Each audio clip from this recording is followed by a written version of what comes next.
Welcome. You might be listening live here on 1150 AM KKNW or on transformationtalkradio.com or watching on Facebook Live on Christine Upchurch professional page. That's my professional page, by the way. Hi, I'm Christine. And I want to say hello to the people behind the technology who put like Zoom and Facebook and AM station and an online station all together into some magical conglomeration that seems to work. Benny at KKNW. Hey, Benny. Hi, Christine. You make it sound bigger and more badassery, I should say, every time you mention it. It's funny, Benny, because some things that people like you take for granted as being, oh, that's easy. For some people like me, sometimes it's like, wait a minute, how does this piece together? And so, yeah, it's kind of like statistics is easy for me, get my background. Sure. and some people will say, oh my gosh, that was my worst class ever, so it's all relative, Benny. Right. Well, it's a good team all around. High five. It is a good team. And hello to you, Olivia. Hi, Christine. TTR. I always enjoy putting the pieces together for you. Thank you. And I'm excited about our guest today. 2020 was quite the year, and 2021 is a new year. And I think that this is the time of year when we tend to look back and we tend to look forward, and we're hoping for something better. We're hoping for change in our life. But the question becomes, how do we do that? Do we be intentional about it, or is intention enough?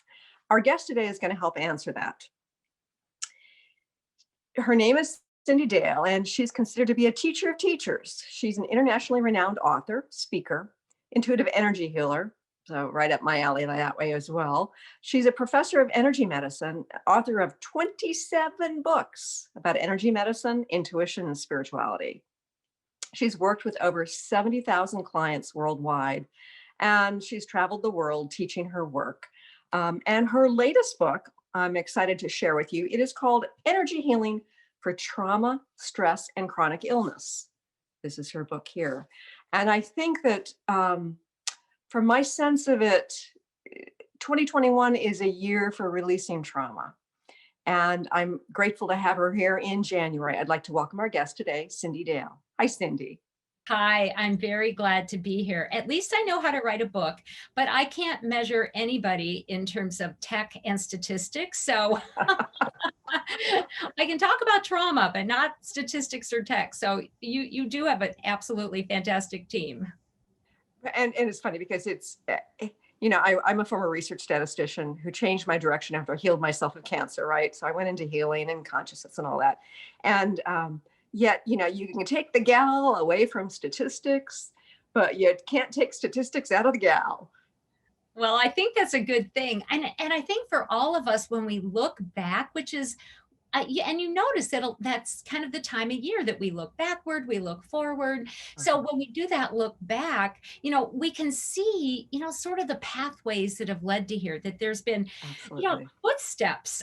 There's footsteps behind us. And maybe something thought that we were doing back then made no sense. And maybe we felt, oh my gosh, why am I doing this? This feels embarrassing, or this feels like a lost cause, but it does all add up to the here and now. Isn't it amazing? Like even during my 20s, when I was on stage in community theater, I thought, oh, this is just a fun hobby. Not to realize until in my, a couple of decades later, that I was going to be on stage teaching in front of a lot of people. So that stage presence served me. And it's like, okay, put the pieces together. And I'm talking about healing, but I'm also a part of some scientific research. And it's like, I've been a subject of scientific research. If I'd set out trying to write my own script, I don't know that I would have been able to come up with it. It's just been absolutely perfect. It is. And I think that's a really important taking stock that we could be doing right now, all of us, Uh-huh. is that hindsight with a positive lens, right? Wearing the rose colored glasses. For instance, for several years now, I'm a mom of two sons, and my youngest son decided several years ago that he was going to become a baseball pitcher, a Uh-huh. professional baseball pitcher. And I'm like, Wow. okay, that means I have to figure out baseball. Uh-huh. Right? I was like, me? I can't even throw a ball. They scare me to death, actually. Right. You know, even Right. tennis balls. So, and my joke of the past few years is he's been going to school and also getting a sports management degree and getting ready to get, you know, maybe drafted this year has been, Wow. I now know about baseball and I have a sports management degree. Oh my I edit goodness. his papers. Now I just edit his papers. And I'm like, Right. so what is that serving me? Well, the funny thing is I just sold a book about energy medicine for sports. I'm like, Oh. you know, 6 years ago, I wouldn't have thought, where is this going to go except for just, you know, a tra la la. So Right. it's, Right. this is a good thing to be doing right now, is just say, look, everything counted. Even if I didn't think it did, it counts now, or it will, in the future. Yes. Yes. And the same is true with relationships, because we can look back and say, oh, that was a dysfunctional relationship, or that caused me such pain. But when you put it within the context of growth and who we become based on all the dysfunction, that too makes sense. It does. And I think there's so much shame about having a dysfunctional relationship. And even if you do the work to reconcile your issues and deal with the trauma that led up to being it, you know, and Right. then getting out of it or the making peace with it or whatever it is, there's so much shame in our world about not having perfect. And Mhm. really, honestly, many of my romantic relationships were quite dysfunctional. Uh-huh. But you know, for my youngest son's father, we've been divorced 18 years. We get along beautifully. We are like, when we get together, my son goes, you guys are like an old married couple. Uh-huh. We're totally opposite. He's a born again preacher. I'm a consciousness this and that. And Right. you know what? It's a success because we both learned through it and we reach a place of peace, and that's success. So we need to give ourselves a break, even if right now we're in the middle of struggles and trauma, like most of the people in the world are right now. You know, Yeah. let's be peaceful with ourselves. Let's just hold that sense of hope, because sooner or later, you know, everything does resolve. If you look back, it resolved. It does resolve. We're the resolution too. Yeah. Yeah. And it's funny because I've got a son in college who's studying statistics right now. He's following in mom's footsteps, and he can get really stressed out. And one of the things I keep telling him is, you know, a year from now, 5 years from now, 10 years from now, however bad it gets in this moment, it's not going to be meaningful at all. You know, it's you'll laugh about it or you won't even remember it. And yet we can be so immersed in the drama and the trauma, whatever that may be, that we don't understand how it can be meaningless or truly meaningful in terms of our transformation.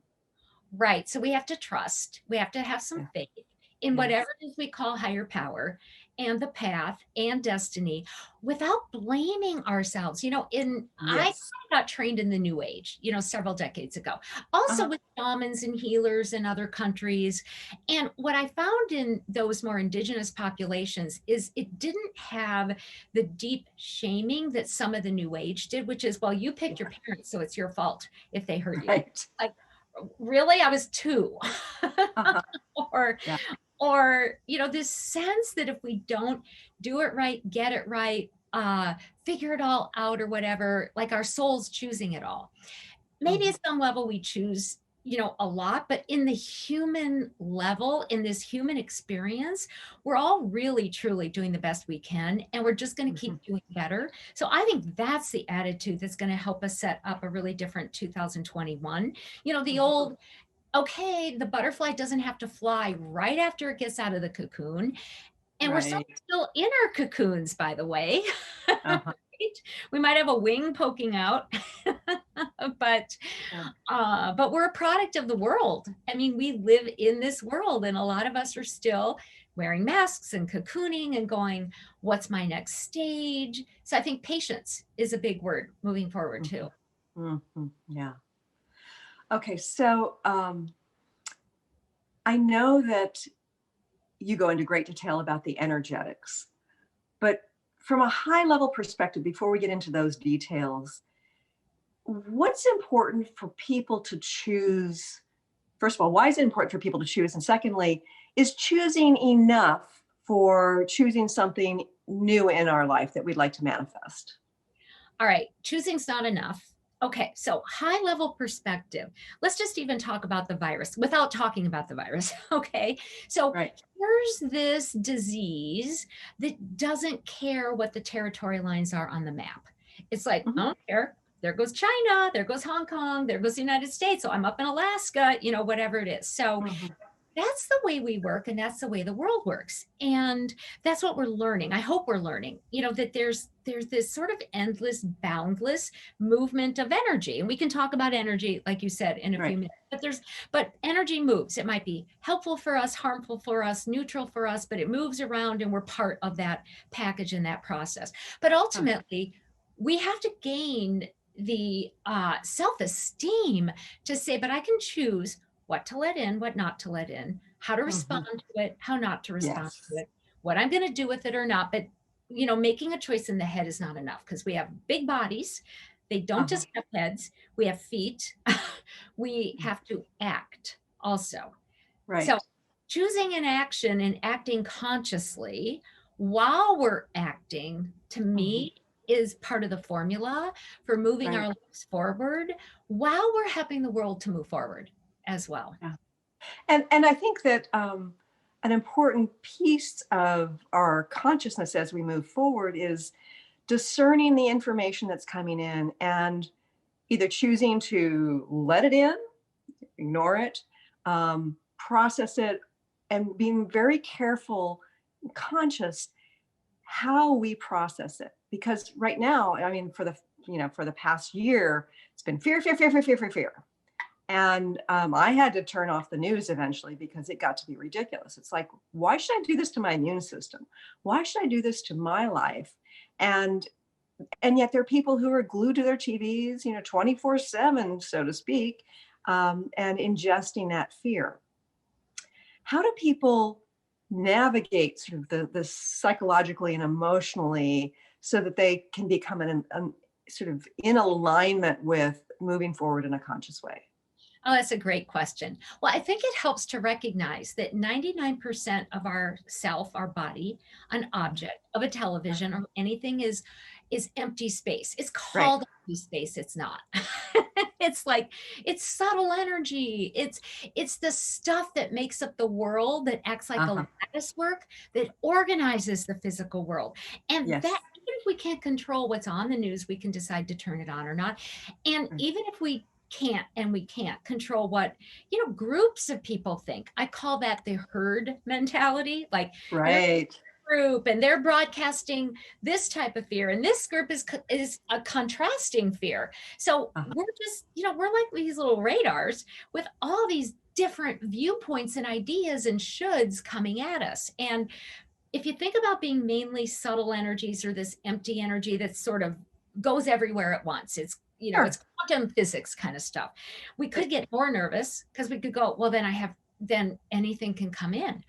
Or we could say, but if I'm, like you said, unified, I'm only going to tune into what's, for my and others' higher good. I'm only going to tune into what my principles are, my ethics, my values. I used to teach business ethics to college students.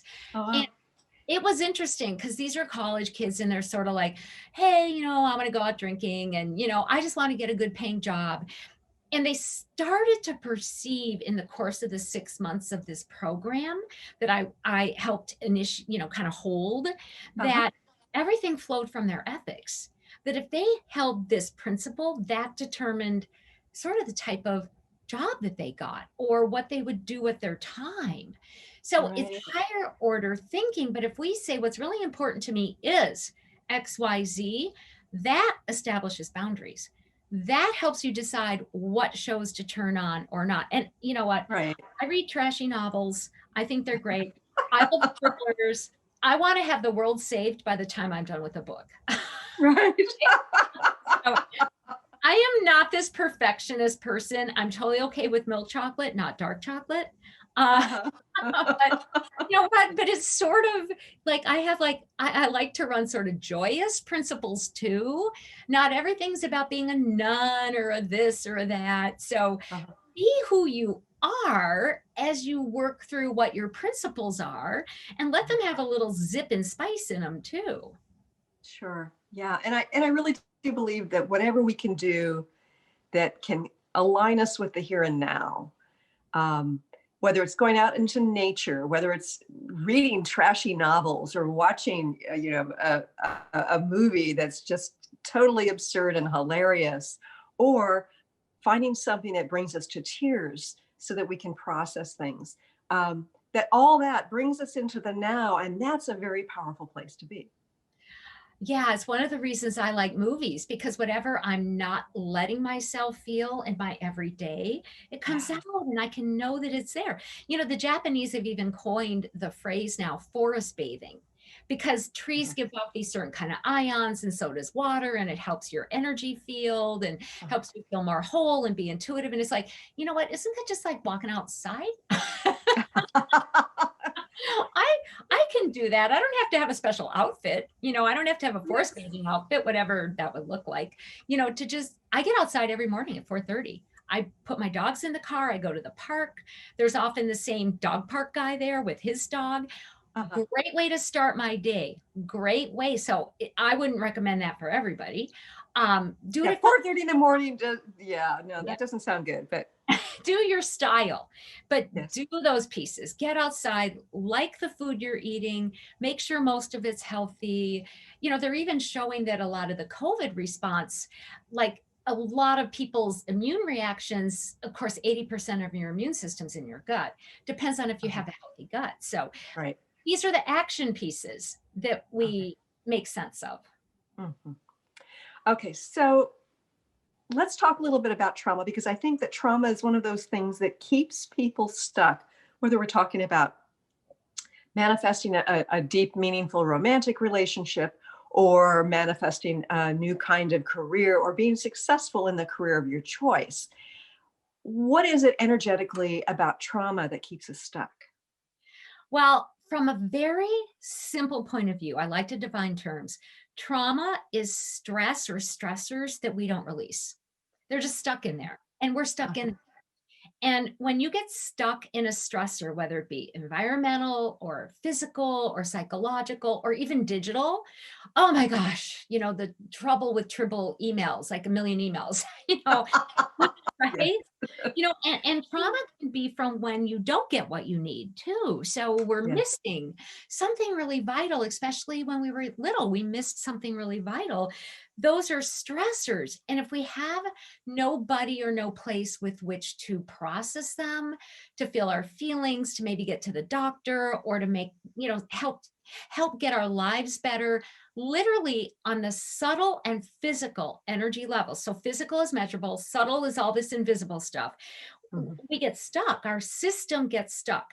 The self who went through the stress, it kind of goes into a cocoon in our body and Uh-huh. holds on to the energies that caused the stress. Some of those could be other people's energies. That's really Sure. important. You Yes. can't process energies that aren't your own. So eventually you just get this big congestion.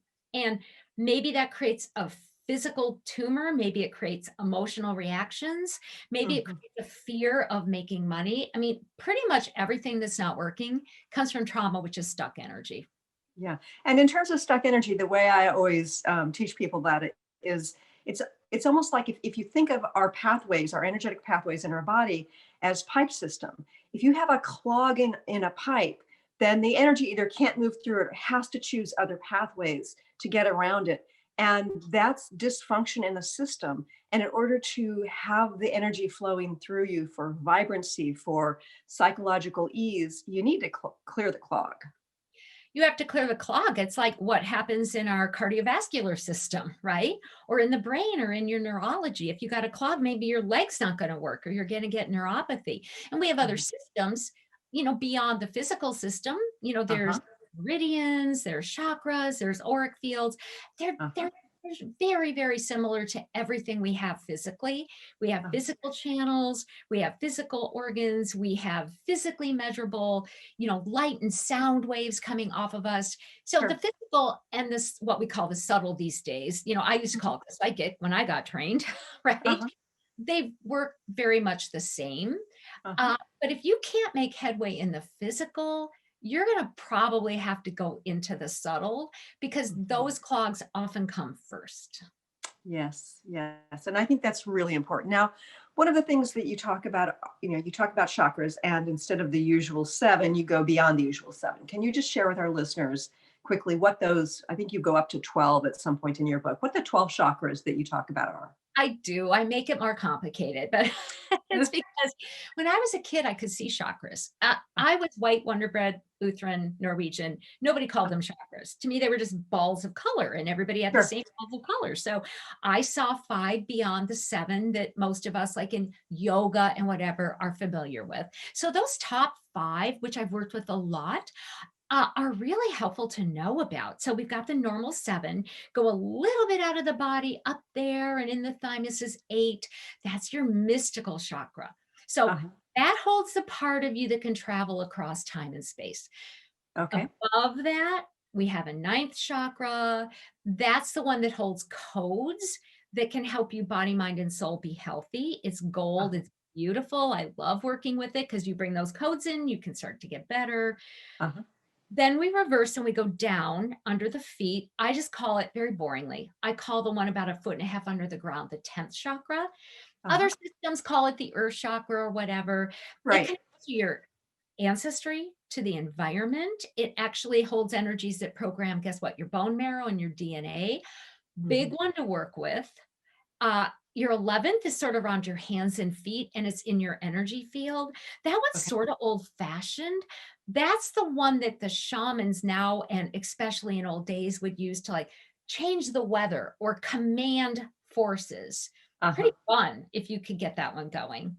And then we have one that's called the 12th. I call it the 12th. Again, it's boring, but it's kind of our soul chakra. It's around the entirety of us. I like to access it in the center of my heart. It's unique. It's what holds what's really unique and special and extraordinary about our spirit, our soul, who we really are. So it's sort of like transcendent, but it can be very practical at the same time. So in other words, it's a bit of a blueprint, so to speak, a soul blueprint. It's a soul blueprint. It's like, who are you? I live in Minnesota, so I get to make snow analogies. I mean, everybody's heard them. Every snowflake is different from any other snowflake. This is your snowflake blueprint. This is the one that says, oh, look at Cyndi's design. Look at this person's design. Look at Honey and Lucky, my dog's designs, right? It's your design. It's a blueprint, a template. Yeah. And that's one of the things that I've been working to access, because I think what's happening for a lot of light workers right now, it's like we got through a certain stage, 2015, 2016, 2017, and we felt like we had worked out so much of what we needed to work out. We had learned to manifest in certain ways, and then suddenly things have been shifting. And for those of us who've tuned in, we've gone through some major energetic shifts, which we're going to talk about after the break. But that soul blueprint, it's like not only the general pathway, but the part of it that says, what now? Yes. And that's in our blueprint. We activate that blueprint, start to incorporate it. We have what we need to do the what now. Yeah. We're going to go to a quick break, but stay tuned for more with Cyndi Dale here in just a few moments.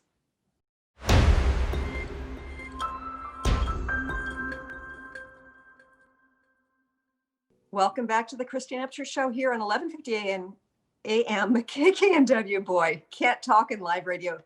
Not a good combination. 1150 AM KKNW and transformationtalkradio.com. And you can also watch us on Facebook Live on Christine Upchurch's professional page. That's me, Christine Upchurch, but it's Christine Upchurch professional page. And then also on Transformation Talk Radio's page on Facebook. having a wonderful conversation today with Cyndi Dale. She's an amazing healer. She's worked with over 70,000 people worldwide. And she's got a fascinating book out. And I just want to show this book one more time. It's called Energy Healing for Trauma, Stress, and Chronic Illness. And Cyndi, I'm really fascinated by how you lay out some of the physicality of things, as well as the energetics, and you connect them. Before we get into some of the specifics about the energy that I want to talk to you about, can we talk a little bit about the vagus nerve? Because that's something that more and more people are talking about, and you talk about that in your book as well. Oh, absolutely. I mean, the vagus nerve is one of our cranial nerves that kind of start up here, near the neck, but the vagus is so fantastically important because it goes through the body and it really moves through almost all our organs. And I'm a chakra person too. It also really touches into all the chakras. So I think it sort of connects us, body, mind, and soul. And, kind of feeds its way down into what's called our enteric nervous system, the gut, where we produce the chemicals of our feelings, and healthy, happy bacteria sit down there to digest. But, sometimes we're not so happy down there. So that vagus nerve, sometimes it's sort of a ladder. This is sort of bizarre to picture, but, sometimes microbes climb up the vagus nerve into our head and cause different illnesses. But it's socially programmed. So when we're really little, it's programmed by what's around us and what we think is safe and acceptable and tribal. So it's part of what they these days call the polyvagal system. I sort of just talked about it. And so it's sort of deciding how healthy you're going to be, what emotions you're going to have, and what's going to be communicated from your gut to your brain, not really the other way around. So we got to keep that nerve healthy. And I think science is kind of figuring out ways to do it. But a lot of that is really up to body workers and therapists and healers to say, how can you get in there? Because you're not going to pull somebody's vagus nerve out and fix it. You got to get to it in a variety of different ways. Fascinating. Okay, so how do we deal with getting back into good health? What's going on energetically, and how do we tap into these various aspects of our chakra system and the auric fields in order to create health? Well, and in my book, Energy Healing for Trauma, Stress, and Chronic Illness, I give a lot of techniques, but you can easily end up feeling overwhelmed because good health is so complex. I mean, what's happening with our healthy bacteria? How many microbes do we have that are active in our body? What do the microbes energetically represent? And, by the time I just finished that sentence, you might feel exhausted and say, I don't feel well. How am I ever going to deal with all these things? I think we start simple. I mean, I would say pick an activity and pick a chakra. So the cool thing about chakras is you don't have to buy my book. You don't have to buy anybody's book. You can go on the internet and go, here's the chakras. Which one do I think needs the most work? And then focus there. Visualize light going through it. Give yourself a week to feel any feelings that chakra, kind of stirs up in you. Look at what foods it might need. Get really simple, especially if you're already overwhelmed by what you're coping with. Pick a chakra and maybe pick one activity, like I'm going to walk more, or I'm going to cut out gluten because gluten has stuff in it these days for all of us, or I'm going to call a friend every day. I would say you start simple, do something subtle energy, do something physical, and just move yourself through that way. It's surprising sometimes how little it takes to start feeling better and feeling more like yourself. One of the things that I found is that when I do certain things to get further into alignment, what can happen is it can bring things up. And I went through a stage this past year where I was expelling a whole lot of grief and facing certain levels of trauma that, despite all the deep work I had done, both energetically, psychologically, and physically to a certain degree, there it was waiting to be expelled. What is that about? Well, we're supposed to feel grateful for that, but it's not easy to do, right?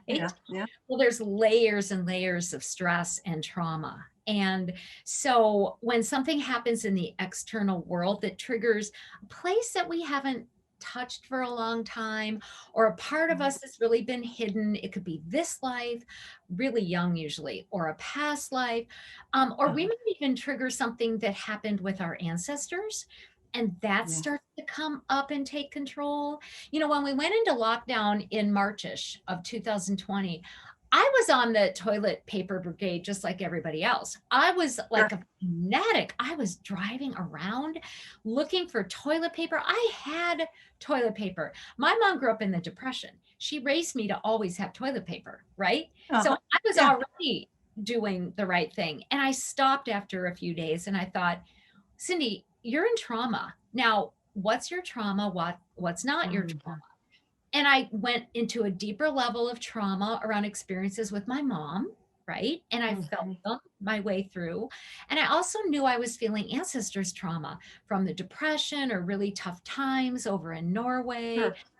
And as I cleaned that, as I let it come up and I didn't judge it, I ended up feeling more balanced than I even know that I could. You use the word alignment. I love that word because it's like heaven, you know, kind of self, earth. So then I was safer. But sometimes we go out of that alignment because a part of us is stuck over here or stuck over there or stuck down there. But not to stay out of alignment. It's like a parent. You know, if you have children all over the world, like let's say you've got 6 kids and one's not doing well, you're not going to feel good until you bring them back into the fold, right? Of course. That's what we're doing with our traumatized selves. So do you think that some of us are also processing collective trauma? Oh gosh, yes. I think, you know, if you're a sensitive person, I have a client who a couple of weeks ago was so proud of herself because I know it's a backward kind of way to look at it. But she goes, you know what? I didn't pick up on the Capitol riots. And I said, wow, good for you, because she always feels the events a day or two before they're going to happen. Doesn't sleep. She's in, you know, chaos. She can't eat right. She goes, I have better boundaries. And I can send love and healing, but I don't have to capsize. So some of us are just made. Our gifts might really orient us toward feeling what's happening with certain groups or the world in general, or like certain animals or trees. It doesn't have to be just people. And, you know, you're not going to change your stripes, right? I mean, who has stripes? and, you know, Winnie the Pooh likes honey. You are who you are. But you can That's a great analogy.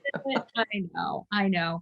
You can make peace with it and get better about not going so extreme and not throwing yourself out. Like you don't have to throw yourself out with it either. And one of the things that I've learned as I've worked in the healing realm in the last 20 years or so, I have much better psychic boundaries, or really it's emotional boundaries as related to the psychic information, because the information can come in and it can either trigger something or it can be like, oh, that's interesting. I'm going to observe what's going to happen, or I'm going to observe this craziness that I'm tuning into, but it isn't making me react. It's just the information.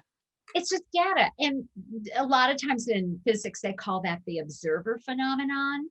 And I think the trick, and I wonder what you think about this too, is how to observe, but yet be compassionate at the same time, right? Oh, absolutely. And both. It's not full detachments because we're human, you know, and compassion is an energy we give. When we're giving it, we're not going to absorb what's not ours either. So I feel like it's a good thing. It's like a balance of those two. Absolutely. And I also think that when you're in the observer mode, if there's like some sort of duality and there's some people who think something's really bad, another, you know, side thinks it's, you know, that's fine. And it goes both ways. It goes every which way in our world these days. I'm able in observer mode to have compassion for the consciousness and the people on both sides. And that's a very powerful thing to be able to do, because if you only have compassion for people in certain situations, then it's broken. We're not in full alignment with who we're meant to be.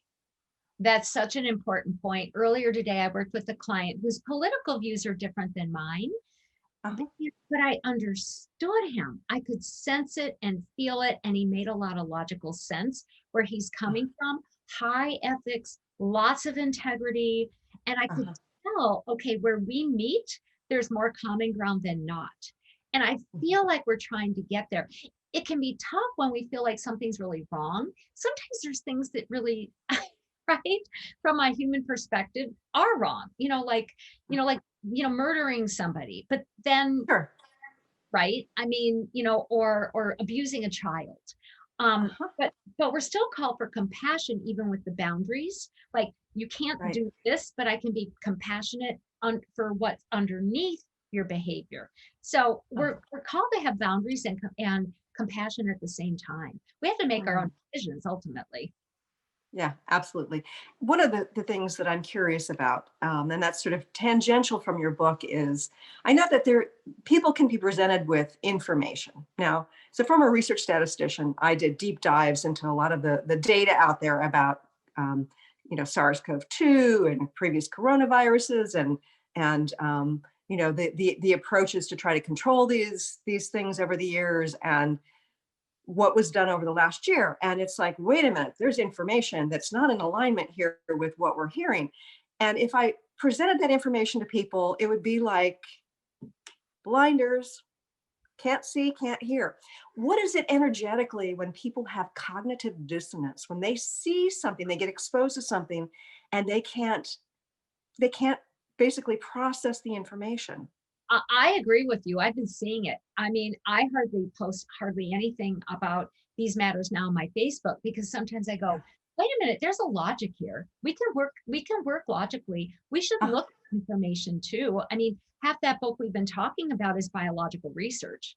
I mean, Sure. it's like, let's look at data, let's look at logic, we're heart and head, let's put them together. So Uh-huh. cognitive dissonance, I think it's about survival and comfort and where those two things meet. People very rarely, people are just the tip of their own iceberg. Underneath is like stacks and stacks and stacks, of belief systems and emotions and what they're trying to hide from themselves and ways that they're keeping secrets for the family and gosh knows what else.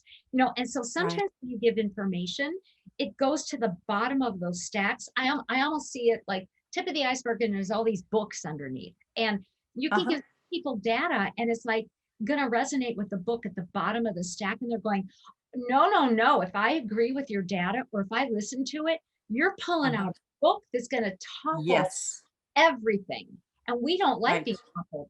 We do not like getting out of the comfort of this is true. I am right. We don't Right. like. And it's almost like destroying somebody's faith. And it may not be religious faith or spiritual faith. It may be faith in authority. It may be faith in that this matrix we're living in is a real thing, and far more real than the other realm. It's been very interesting to me to kind of stand back and observe that. And at first I was getting triggered by it. Then I realized, no, it's serving their purpose. But it can be a little confusing for me when information doesn't shift a person's Oh, it beliefs. often doesn't. Well, in the energy world, they talk about thoughts I talk about thoughts as just being an opinion. So a Sure. thought is an opinion. People think their thoughts are facts, or right? It's Uh-huh. actually an Right. opinion. And then as we grow up, we put one opinion next to another, next to another, next to another. Hopefully Uh-huh. they're based on some higher truths. Most of the time they're not, because how do we know when we're 1 or 2 or 10 years old, right? If underneath all Right. these truths.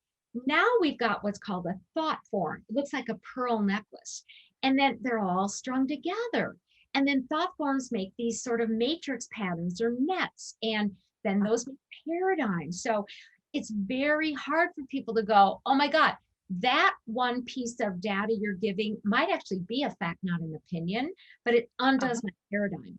And it reduces me Yep. to, what am I at the bottom of that? I don't know what to believe in. And Scary. there goes those pearls falling onto the ground. All over the place. Yeah. Yeah. Okay. So in order to manifest well for our deepest desires, our soul aligned purpose for 2021, what advice do you have for us? Well, be gentle and patient, right? Because Yeah. coming out of big stuff and big times, and love yourself through this. Be gentle with yourself. It's the small steps that create the big life. I love that phrase. So, know that Love it's that. really going to be about small steps. It doesn't have to be big unless you feel like going big. I don't care. Go big if it's time to go big. So I've been encouraging people to do a little bit of play with that soul chakra we talked about. The 12th chakra outside of our realm, in the middle of our heart, that's our unique self, our unique modeling. Spend some time there. If you don't have to meditate an hour a day. You can a few times a day just breathe deep into the middle of your heart, get used to being there. It's kind of where your unique self and greater spirit, whatever word you use for that, interconnect, and just say, I want to know what's unique about me. I'm going to give permission to have that reflected in my life. I give permission to see what's unique about me on billboards or license plates or on songs. Yes. I want to dream what's unique about me. So make it an adventure, write stories about yourself, sit down and go once upon a time while you're in touch here. So start to play with what your unique abilities are, your gifts, your sense of calling. You probably had a really strong sense of it, if at no other time as a kid or before you were born. I'm pretty clear all now. So spend some time there, do some play with it. A lot of external changes don't occur until we spend some time inside. Mm-hmm. And that makes sense. And one of the things I love about what you just said is that it doesn't have to be, sitting down to meditate for an hour. And one of the fascinating bits of data out there is research that was done at the University of Pennsylvania about male and female brains. And they showed that up until puberty, the male brain and the female brain on average were very similar. But after puberty, the male brain was very different. It was really good at the front to back focus with the two lobes, which is very good for taking action. Think hunting a buffalo. And the female brains were much better with the cross lobe interaction. Think taking intuition and putting it into action. And so men on average may benefit from sitting down and really focusing and getting that internal connection made, whereas females, women, may have this dialogue. And I found that the more I got into the dialogue throughout my daily life, the more intuitive and the more downloads I got. And it wasn't, based on the meditation. I saw that research too. Isn't it fascinating? Yeah, it is. They're the same though. The structure's there. To some degree, we can all do a little bit of both, as well. Course. I think is fascinating, and depending on what you want to do. I mean, for some people, if you're really stuck, go take an action. Just do something, right? Sure. Just throw the dart and try something. I mean, sometimes we have to do that, but like for my own business, I was just talking to a client about this. I have this sort of invisible board of directors, and I give them permission, if they come from the highest of place, to kind of prompt me like things to do. And I know sometimes I drive my business manager crazy because I'm like, now I'm going to do this. And he goes, well, where did that come from? And it's like, well, from my board of directors. Yes. But frankly, everything I do that way works. I may not know what I'm doing or how I'm doing it, or, I'm just human. I get a little nervous. I'm like, oh my gosh, there's an investment in time in here or whatever. But everything that comes that way, it happens, it works. So find your style of what to follow and then flow with it. Even if you're scared, it's okay to be scared. It's been said before. It's okay to be scared too. So what do you think people are scared of? Oh my gosh. I'm going in with myself. Like last time I got a little bit of a vent, it was to bring somebody, prompting. It was to bring somebody else in my business and let her get some of my clients and this and that. So practically I was scared that I would hurt her, let her down, or I wouldn't have enough money for this. But I think I was more scared that it was going to fail and be a bum idea. And then, maybe the consequences would be that I'd feel more stuck. So I think we're afraid something's not going to work. I think some of us get scared that something's going to work too. I've been, Sure. it's so hard. I've been watching my youngest son as he's been progressing, and every time he reaches a new height, like at baseball, he gets nervous. Like, I don't know if I can command this. I don't know if I Yes. can stay here. I don't know how to be this new person. We don't know how. I mean, we don't. So we have to be more comfortable with being uncomfortable. Or maybe on some level we do know, but it's going to force us to let go of our perspective of who we were. Like, we had attachment to thinking of ourselves in a certain way. And then when we move forward in a new way and we become more of our soul aligned version, it's like we have to face the illusions that we thought were truth before. That's really the truth, because we are the greater selves, but we kind of edge into it sort of like one concentric circle at a time, right? So Yes. we have to erase the comfort zone that we were being held in and move out a little bit more. And we've got a few minutes left, but before we go any further, I want to make sure that people know how to connect with you. What's your website? Very easy, cindydale.com. Cyndi is spelled weird. It's CYNDI. I think Cyndi Lauper is spelled the same way too, but don't mix Yes, I it think up. so too. Do you sing? I would just love to have fun all the time. Right. But it's cindydale.com. Okay.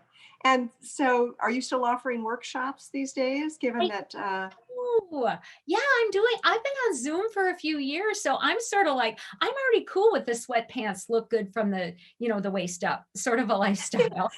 I've got yoga pants on here, yes. Oh, I know. Well, here it's like 0 or 7 above or something. So I like big, thick, ugly pants.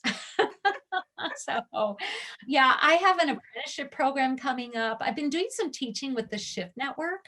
So those 2 classes are closing, but they'll start up again in July, some different classes. So I always have something coming up, which I think is fun. I love teaching and interacting. And you're still offering sessions as well, is that right? Yep. Though they both kind of out there, that's life. That's good. Life is that's a good thing, actually, if you run your own business. And I was scheduling a session with somebody, oh gosh, around the time when he got on to another show and he got to be really big based on her following. It was a YouTube conversation they had. And so the couple of days it took me to book, it went from being, a week out to 2 months out. And yet it was perfect timing. When I had the session with him the other day, it was like absolutely perfect timing. So we have to trust in that too. We do have to trust. We all have to trust in that. And I'm been the same, like, oh, this sounds so cool. I want to do it. Right. I think a lot of us are feeling like that about our vacations right now. Like, I could use one. It's going to be a while. We do, flow is there. And I think it's, kind of on us to keep reminding ourselves, I am in perfect timing. I am me, and I am in perfect timing. Yeah, that's great. Okay, so this ethereal energy that we interact with, that we were made of, how can a person tell if that's what they're interacting with? Well, typically when we're interacting with it, we have more of a sense of peace and love. Then you can still be scared while you're interacting with it, but not terrified, not terrorized, and certainly not threatened. So it's going to increase your sense of peace, of flow, of your connectivity with yourself. And if it pushes you, it does that, but in a way that you have free will. Negative energies want to take away your free will, or they want to kind of force you down a path. It doesn't feel right for you, or if you find yourself surrendering your ability to make your own decisions or to decide what's really right for you, you're not working with something really positive. So you don't give up free will when you're connecting with ethereal, yourself or your guides. You're being supported in your free will, and you're not shamed, into a choice either. Yes. And that shame piece is so huge. We could do an entire show on that, I'm sure. Yeah. Okay. So do you have a final message for our listeners today? Oh, well, what pops in is breathe deep, but take the joy. So breathe deep when trauma comes up, when you feel triggered, when you're questioning, where you wonder, be willing to go, do the deep dive to excavate, to feel feelings, Uh-huh. but how I'm not a drinker, but I know the word chase, like you're supposed to chase a beer with a whiskey or whiskey with a beer, whatever it is. Chase yourself with joy. Give yourself a break too. Do Mm, something hard, do something easy. So keep lifting yourself up in that sort of joyous way I also. love that. And you emphasize the importance of breathing, and that's important energetically too. Oh, yeah. Because your soul, in order to even say protect you or get guidance, needs to be all the way in your body. And Mhm. if you breathe deeply into your body where your breath is, there will your soul be also. So Okay. breathe deep because it's about filling in your body, not only relaxing yourself and oxygenating too. Okay. So it's not just a matter of connecting up there. It's about bringing what's up there and Here, embodying it. feel Yeah. the feet, Yeah. feel Right. the Right. toes. Exactly. This has been a great conversation, Cyndi. I want to thank you. And I want to mention your book one more time. It's one of your 27 books, I guess. Oh my goodness. Energy Healing for Trauma, Stress, and Chronic Illness. And it's got a lot of how-tos in there too, folks, if you're interested. Thank you for joining us here today. Thank you. My pleasure. And I want to thank all of you for joining us here today. I hope you step into your vibration of change. Thanks so much for tuning in today. If you'd like to empower yourself to step further into your vibration of change, please visit my website at christineupchurch.com, where you can learn more about my insights, upcoming events, and private sessions.